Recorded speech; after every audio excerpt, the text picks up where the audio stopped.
agora a gente vai ver um outro conjunto, né, de sistemas de coordenadas que por vezes vai ser mais vantajoso, né, para descrever um movimento, principalmente nos casos de movimento curvilíneo.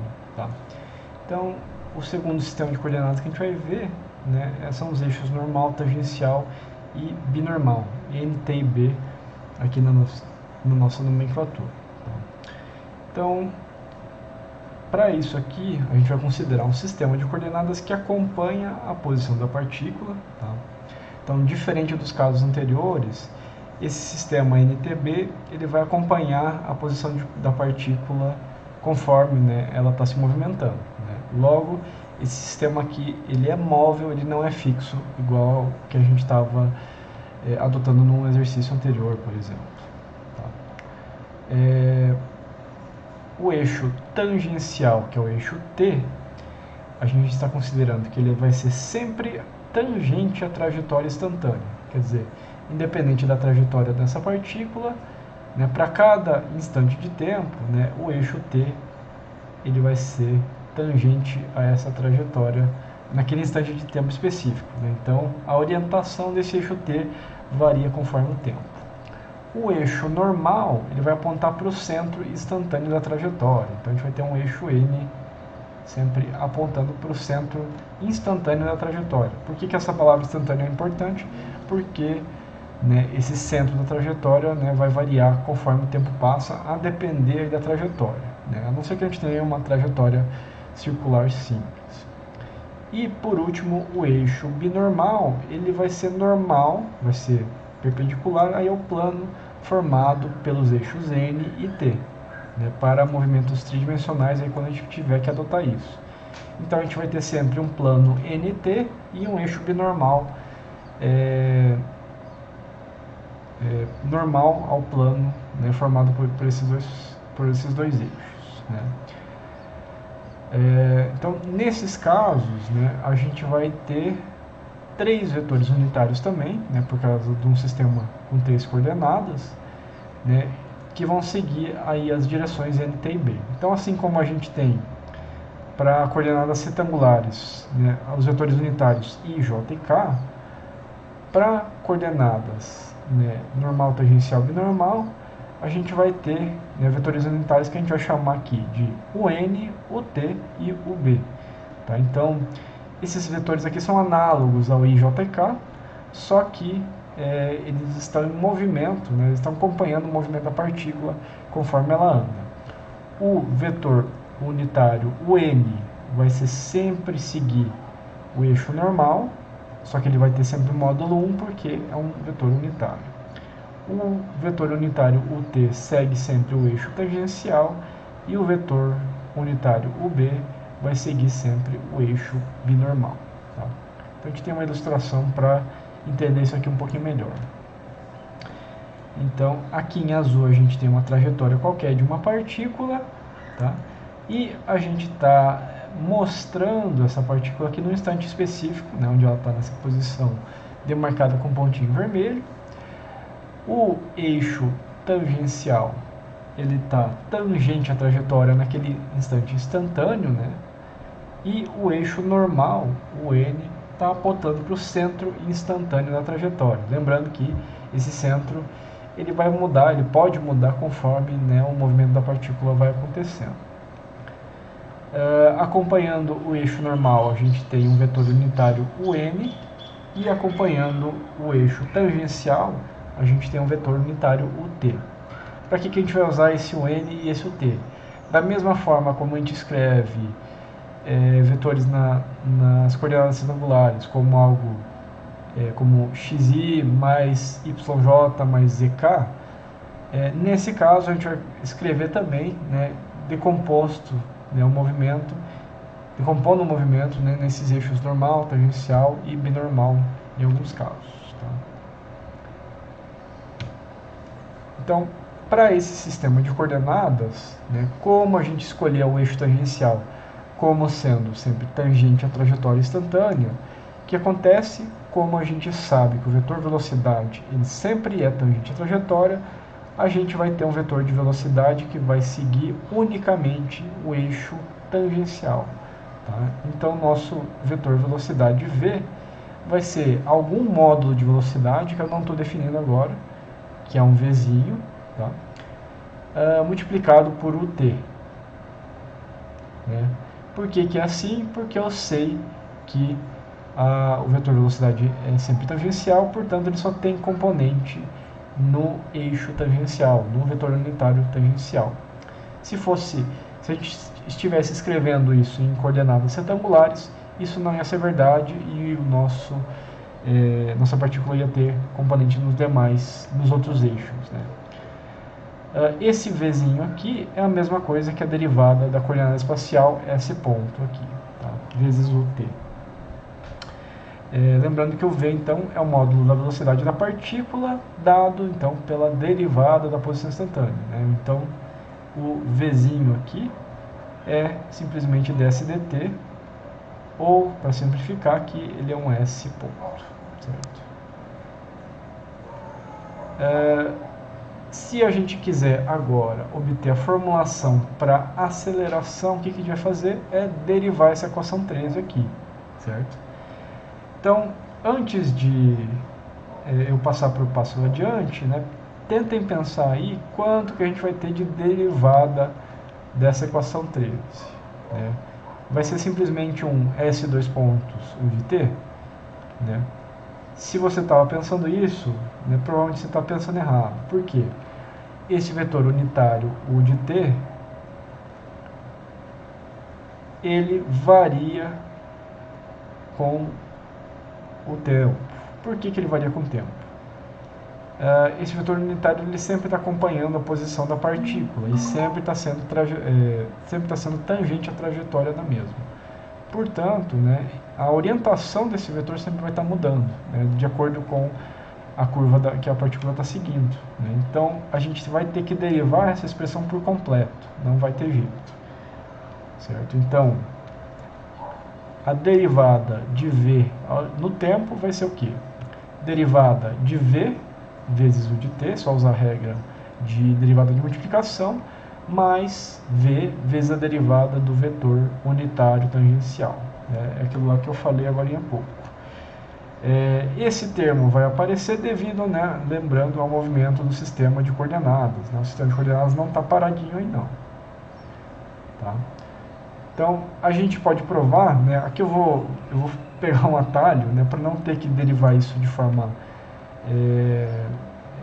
detalhada e tal, e isso é um pouquinho chato de se fazer, né, mas a gente pode provar isso. Né, a gente pode provar que a derivada desse vetor unitário, o t, vai ser a multiplicação da velocidade angular da partícula, aliás, do sistema de coordenadas, vezes o vetor unitário normal. O que é esse θ-ponto aqui? Θ-ponto é a velocidade angular do sistema de coordenadas. Da onde que está vindo isso? Né? Lembrem do que a gente falou, né? O sistema de coordenadas, ele sempre acompanha a posição instantânea da partícula. Então, a cada instante de tempo, né, essa partícula está com uma orientação diferente no nosso sistema de coordenadas. Quando a partícula vai, por exemplo, de uma posição dessa para essa, ela vai lá deslocar de um θ, por exemplo.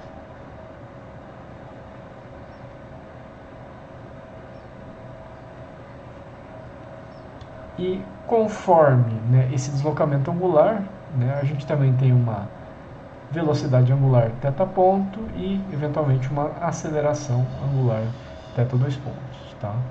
Então, lembrando, né, a orientação está mudando, essa posição angular está mudando, a velocidade angular ela pode também estar se alterando.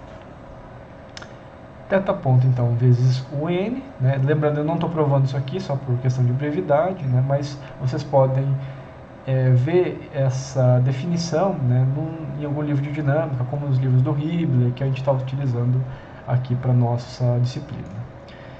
Esse θ-ponto aqui, que é a velocidade angular do sistema de coordenadas, a gente pode substituir isso por S ponto sobre ρ, né? Da onde que vem isso? Né? Velocidade vai ser igual a velocidade angular vezes o raio de curvatura daquela o raio daquela trajetória. Né? Então, a gente tem esse ponto sobre ρ, que é o raio da trajetória, raio instantâneo da trajetória, né?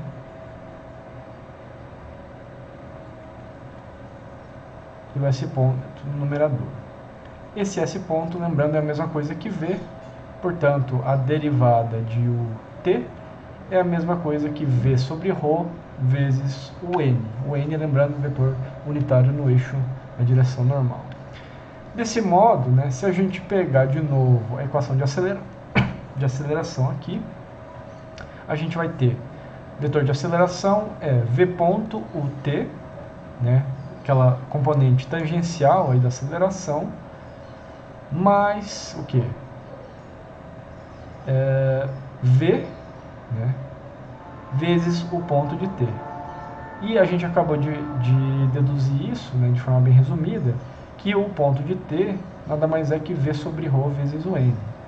Portanto, a gente vai ter o que? Mais v quadrado sobre ρ vezes o n. O que isso aqui está lembrando para vocês, né? A gente tem dois componentes separados aqui de aceleração, né, que remetem aí à física do movimento desse sistema. Os termos que estão acompanhando, então, o t e o n são o que a gente chama, né, das famosas, né, acelerações tangencial e normal. Né? Esse componente aqui é o que a gente chama de aceleração tangencial, e esse termo aqui, o v quadrado sobre ρ, é o que a gente chama de aceleração normal, ou aceleração centrípeta aí, em alguns textos. Né? AT, então, é aceleração tangencial, a gente vai chamar de v ponto, né, derivada daquela velocidade, do módulo de velocidade. Né? E algo interessante aqui, né, é que a gente pode usar aquelas expressões de cinemática que a gente viu agora há pouco. Né? Então, em relação a esse AT, a gente sabe que o AT é a derivada de v no tempo, e a gente sabe que v é ds dt. Se eu isolar dt aqui nessas duas equações, a gente tem dv sobre at, que é igual a ds sobre v. Então a gente consegue aquela relaçãozinha cinemática que a gente viu logo no início, lá para movimento retilíneo. Nota que o movimento é bem diferente aqui, ele é curvilíneo, mas algumas expressões acabam ficando muito parecidas aqui para a gente. Né? E, além disso, né, a gente tem que o termo de aceleração normal é v quadrado sobre ρ.